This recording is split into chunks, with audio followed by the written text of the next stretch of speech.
Molaza. Uritiele magunye. Magunye. Ili molaza.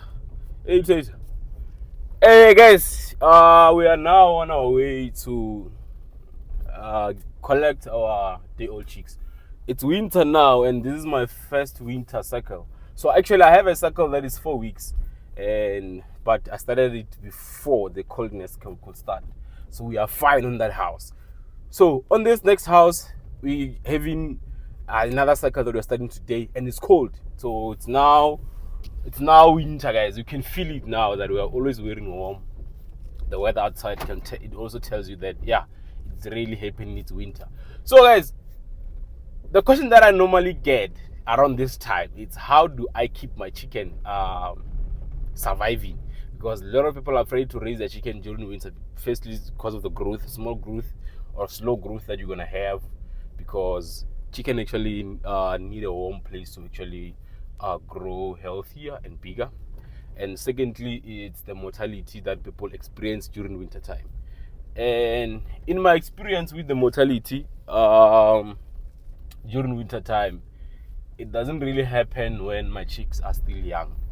So because people are afraid that their chicken will die because of coldness when they're still young, it's not really a big issue in terms of actually having your chicken dying when they're still young. Is not really a big issue in winter. But with my experience, what I've experienced is that most people have their chickens dying when they are older, and they believe is because of their chicken will be feeling cold. They believe it's because of the coldness. And what I'm gonna share with you, it's what I've experienced and it's what I've seen, is what I've observed. So people tend to load up their houses in the full capacity as if they're loading up in summer. And one of the issues when your chicken will die is because remember that during winter time we don't really allow our ventilation to happen properly in the chicken house because it's cold. You want to keep your chicken warm, and you also don't want to actually do what am I saying now? So it's cold and you want to keep your chicken warm, so you don't really open your sides to actually let the ventilation happen in the house.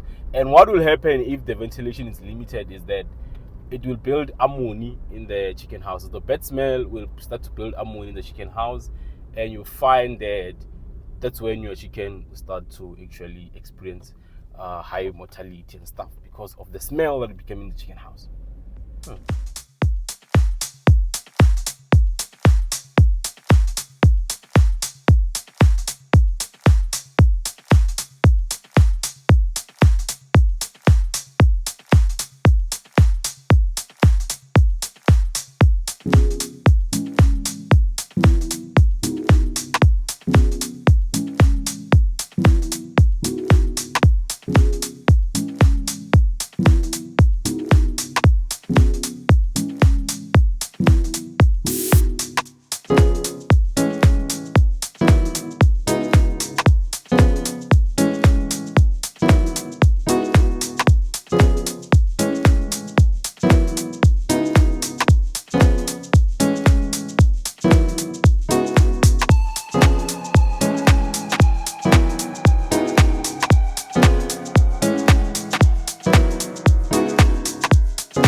We finally found what we're looking for.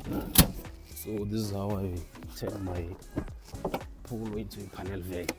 You take this headrest out, and then the seat where people stay on, you flip it like this. Wait, let's go. Armrest. You flip it like this, and then you take this one, bring it here. You have here nicely.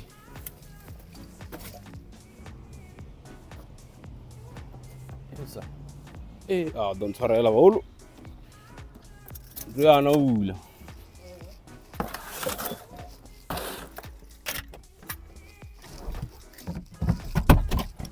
Wasn't sorry, I got told you. Yeah, I want to balance it. I got to get wool.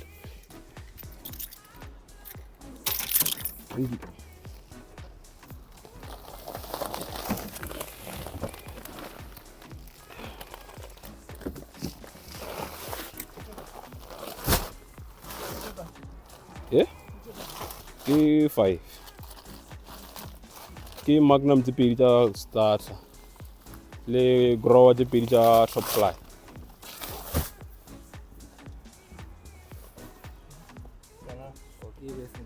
Yeah, I'm going to be able to leave. We're going to hold on go. Yeah. Isha.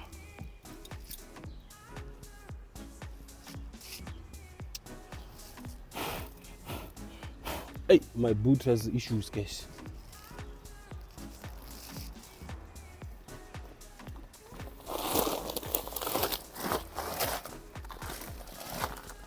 I'm going to push it up.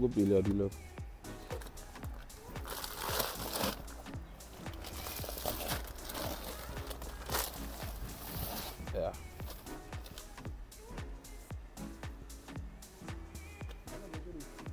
Yama fella. Also try what top fly yama fella.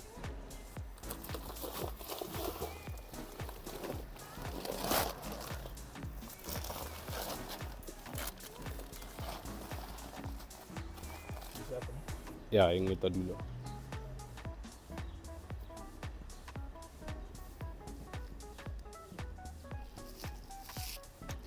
This is how you flip your car when you don't have a park.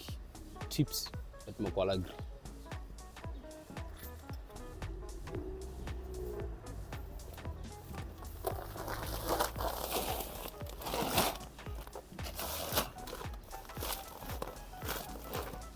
Next time we take us there. Eh? Good late. Ish.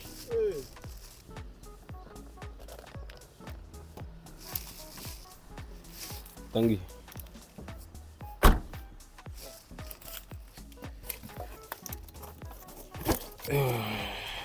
I'm excited that I got Rose Grow Magnum at a lower price. I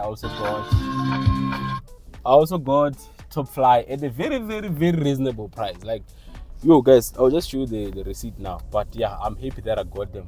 So now we're going to pick up the old chicks. So even the old man will complain about me coming with my pole. They say next time I must come with the bag. Yeah, I'll definitely come with the bag when I'm gonna buy more packs. But today I was actually buying 5 packs. I was supposed to buy actually 4 or 3. That was my plan. But I ended up taking 5. So we will come next time with actually a baggie to buy more packs. It's sunny this side of town, man. That my hometown is not. It doesn't arrive to where we're gonna pick up the chicks. So we're just waiting for the truck or the normally they deliver the truck. If they are not more orders, they deliver with the quantum. So we're just waiting for whatever vehicle they're using today to actually deliver the chicks. So as we're waiting for the chicks, let's just talk a little bit of how much money I've spent at the store that I was when I was buying the feed. So for a bag of Magnum starter, I bought 2. So these 2 bags costed me 930. So divide that by 2, it will give you the price of how much. I think it was 460 something per bag. Because 2 of those bags amounted us to 930. You can see that feed is expensive, almost 1,000, guys. So you see that it's almost or 500 a bag of feed, because like 70 rand is a change from 2 bags on 1,000 rand. So farming is expensive though. I always say this, that farming is, to be a farmer, it's expensive. It doesn't matter at what level you're doing it. Just know it's expensive. And then the 3 bags that we bought as well, it was for grower top flight pilot. So I don't like actually starting my cycle with Magnum and finishing with Magnum. Magnum has a lot of protein, and in the past cycles when I started, I used to encounter a lot of water bill issues. And when I started switching and reducing the protein as my chicken grows, I got to understand that no, the Magnum was the issue, and main issue was because of the ventilation as well. So with Magnum, you need to do your things by the books, do things properly. When they say that your chicks need a certain level of temperature in the chicken house, it needs to be on that level, because if you don't put it on that level, you're gonna face a lot of issues with high protein feed. So that's something that I actually normally tell people, that as much as you want your chickens to grow fast and be bigger, but look out for water bill as you buy high protein feed. So the 3 bags costed us 1,305 rand. So if you divide that by 3, I think each bag it was around 435 something, yeah, somewhere there. So it's actually lower than Nova. So this cycle I'm not going to be using Nova. Actually, I have a cycle. The grow is for the cycle that I have now, which are 4 weeks old. So it means that we're gonna switch from Nova to grower, to rose grow. And a lot of people used to ask me this question, if it is safe to switch brands during a cycle. And I always say that yeah, it is safe to switch brand during cycle, as long as you're not compromising on the protein of the feed. As long as you're buying a good quality feed, and you want to switch from a good quality to a good quality, you won't have an issue. But if you're switching from high protein feed or good quality feed to a lower protein or poor quality feed, that's when you're going to encounter problems of now your chicken may lose weight, the growth may start to be slower, it may not grow at the pace that they used to grow at or that you expected. So guys, let's just wait for the chicks to arrive, and then yeah, we'll share with you the price of chicks when they're here. We finally got our day-old chicks. We finally collected day-old chicks. We have our feed, day-old chicks. Now it's time to go home and start raising these chickens and make some money too. I met this guy where we were collecting chicks, and he was saying that he was learning a lot of things from my videos. Mr. Chloe, I met this police guy, Mr. Chloe. He was there to collect his chicks as well, and he was talking about how he learned most of the things from my social media platforms. Good to see that people are learning and starting their own businesses out there. So now let's hit the road and go home. I'm kind of hungry now. I don't have the energy to shoot content, so I'll shoot them. Okay, so we are back in the house now. So what we're gonna do now is just to connect our good my life. Okay, I'm back in the chicken house. As you can see, the brooder, it's ready for our chicks. The only thing is missing is the feed. We have our water inside our drinkers. Like I told you guys that from now on, I do not give my chicken stress pack or any boosters. It's only pure water and feed. So I'm back with a bag of feed, which is starter. We all know that starter is cramp. So what we're gonna be doing now is just to connect our feeders and put some feed inside. So someone was asking why am I not using trays, as my chicken are still young, and I don't like to use the trays because they actually waste feed, as your chicken will jump inside the tray and then they will start to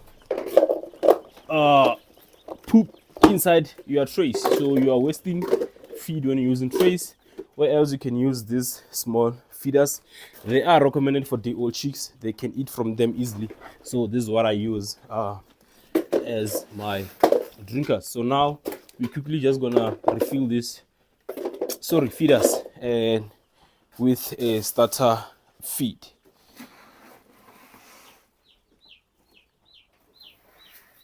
All right, So one thing that I want to talk about my dream cars is that they have this thing which is called drowning reef. So this thing helps my chicks not drown as they're day old chicks.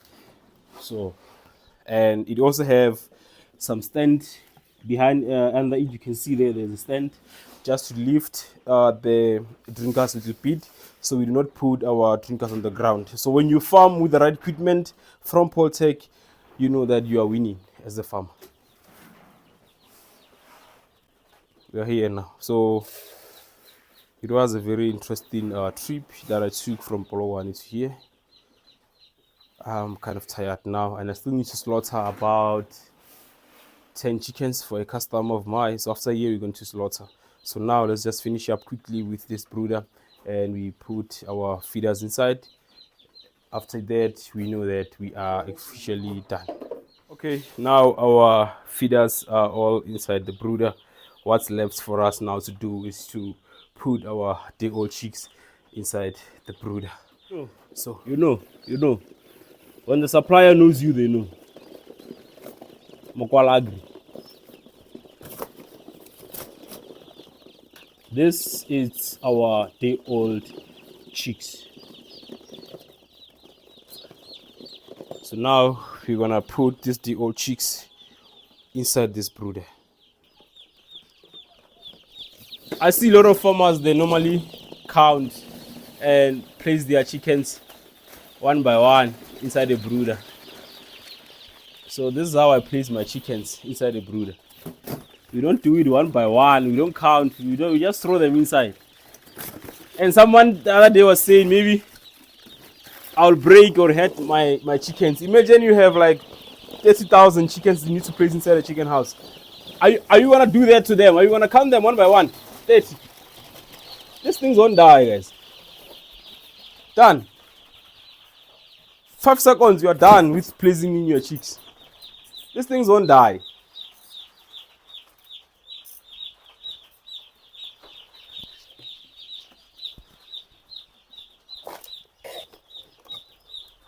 So now we want to close the brooder with this plastic.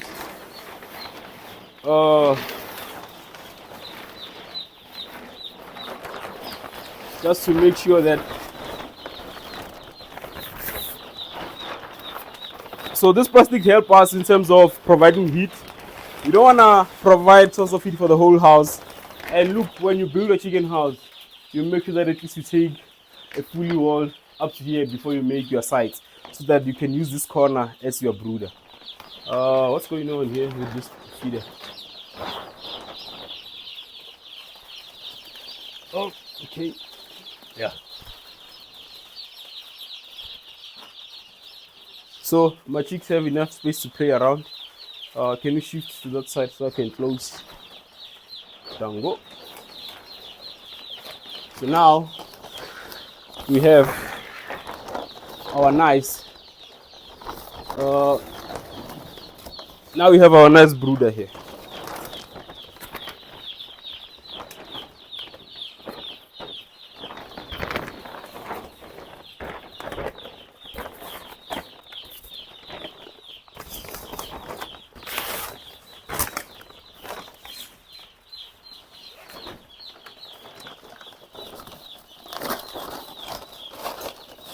So behind here, it's when the magic will be happening.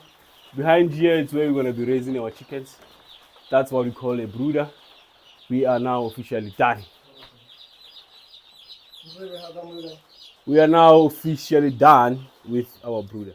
It's another day, another dollar. Asambe so babona. Welcome to another video of Mokwala, guys. So it's day 2 since we placed in our chicks, and yesterday I realized that I didn't have a footpath on my doorstep when I was placing in my chicks. So one of the reasons is because I was actually in the hurry when I was placing the chicks in. I had a lot of things to do yesterday. So today I'm here to make sure that my biosecurity measure is on point. So this is one of the most important things that you need to do or have in a chicken house. As any farmer, you need to have a footpath. So every time you walk inside a chicken house, that's where you're gonna put your food in. before walking inside your chicken house. So let's open here and see what else we can have. So there are many type of ways where you can actually come about in terms of biosecurity. So you can have your footpath that every time when you walk inside a chicken house, it's at the door. Or you can have a spray where you can spray your body, or you can spray your chicken coop inside. So with me, I prefer the footpath, but if I know that I went to another farm, I have a spray that I can spray my clothes with before I walk inside my chicken house. So now I'm gonna quickly go inside and grab the spray and show you. So we're just gonna dip foot our feet. Hey, the water is cold, guys. But yeah, because we want the biosecurity to be 100%. So what else we can use is this thing. So this is a spray. We can actually have water inside the spray. If you have people who say that, yeah, we want to come to your chicken houses, we want to see what you're doing, please let me in, I want to see when you raise your chickens. You can just have this thing and spray them.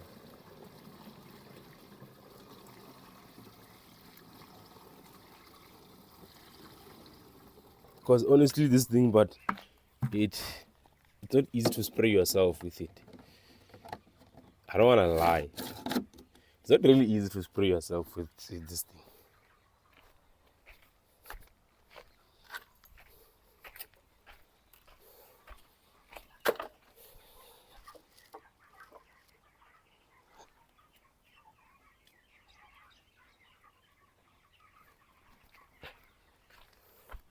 So you just pump it like this.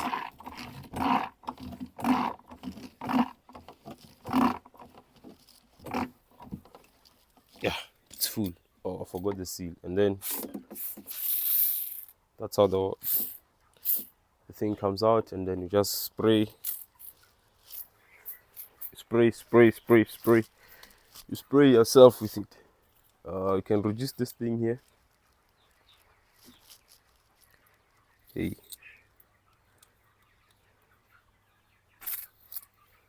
Yeah, you can reduce this thing and spray yourself. Make sure you don't really get yourself wet. So this is what you do. You can spray yourself. This is part of the biosecurity measures that we're talking about.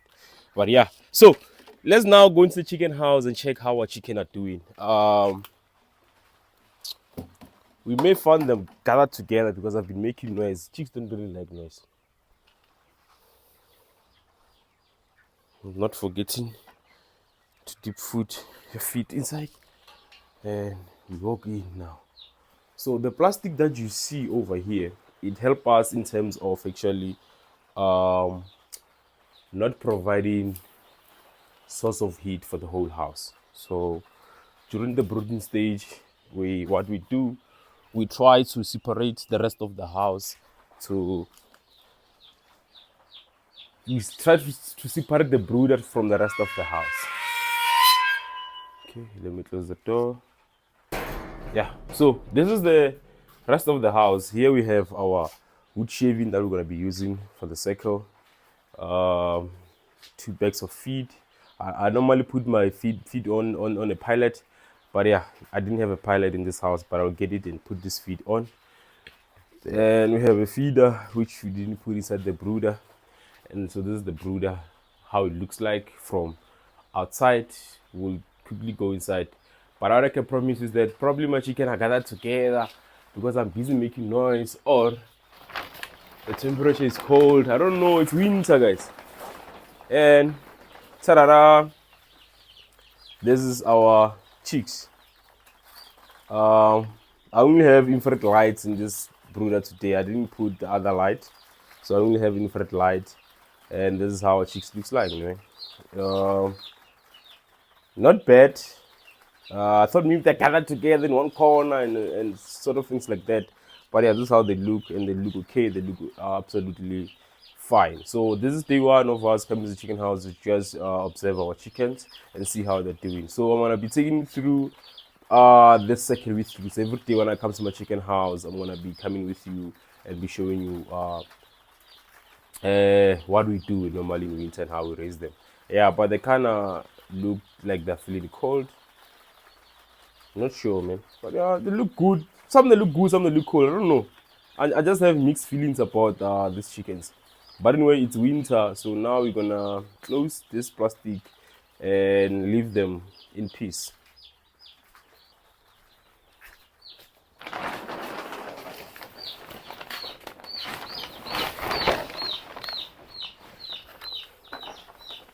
This is what makes sure that the heat stays the side and then does not affect the whole chicken house.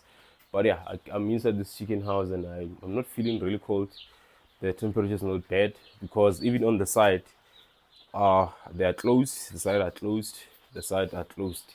So you're just trying to keep your chicken house warm. So you can easily make a fire wood inside the chicken house and just to put that extra source of heat if where you are staying it's extremely cold. Because where I am, the weather is not bad. So we are done with chicken house number 1. Today I'm just gonna take you through my day and show you what I have. So now we're gonna go into chicken house number 2. So this is the chicken house number 2 that we're going into now.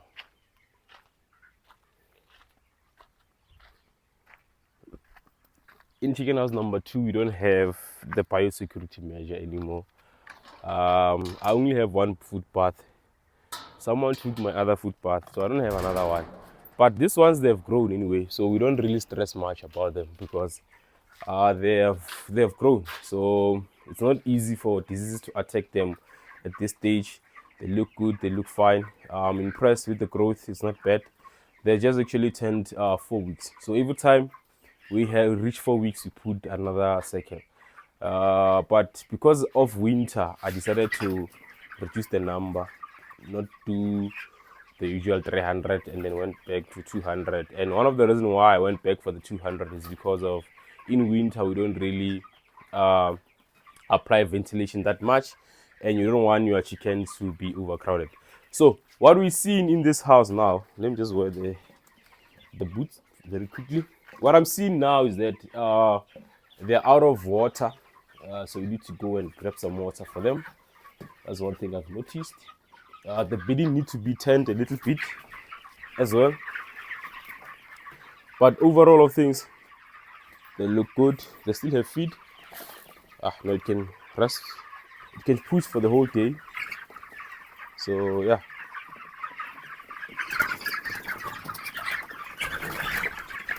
We'll be starting to sell very soon. So this is what I love to call a morning walk, where I go walk around the chicken house to basically check if my chicken are fine.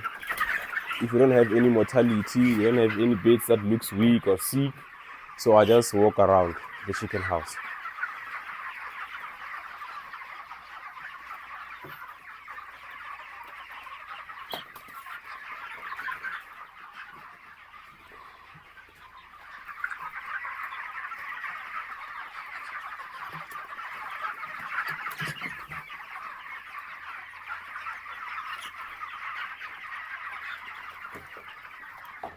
Okay, before we go and refill the drinkers, I just wanna turn the bedding where it looks like it's kind of wet, more especially where the feeders are located at. You just wanna try to turn the bedding. This helps it to dry off quickly because you're trying to break this kind of cakes that are being built up because of the wet. So these are the cakes that we're trying to break. You just use anything that you can find, any tool. There's no specific tool actually. And normally when you turn your bed, you find that the one underneath is still fresh. So this is how it helps your chicken bedding to dry off quickly. Also, you are helping it with the smell. So when you break these cakes, you're actually preventing a lot.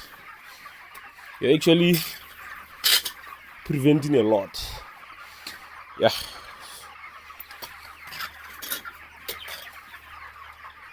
Oh, I think we are done now. Let's go get some water, give our chickens, and basically that was my daily routine. That's my morning routine. After giving them water, I'm done. I can leave.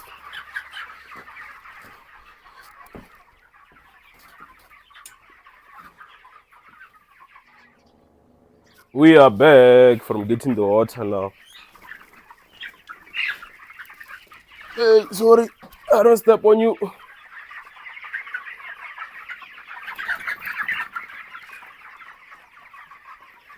Yeah, they are thirsty. I can see that they are fighting for the water.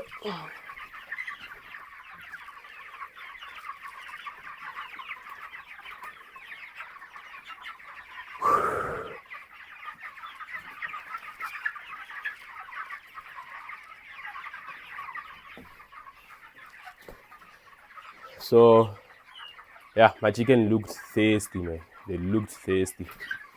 Yeah, I hope they'll drink this water too. I don't know, because I'm planning a trip to somewhere today. So, yeah, I don't know. So, but they look good, man. They look healthy and big. So, guys, that's it, man. You see that being a farmer, it's nice. You see that raising chicken is nice because you don't have a lot of work that you're doing, basically. That's all I have done today. And it seems like my tomatoes are now ready to be harvested. I see some red, orangish, red and orange fruits in the field. I see some tomatoes now. Let me show you. Let me show you. Let me show you. This is my tomato field. One of the tomatoes that we have. Look good, fresh, clean, nice. Thanks for watching Makwala Agri, guys. Tango.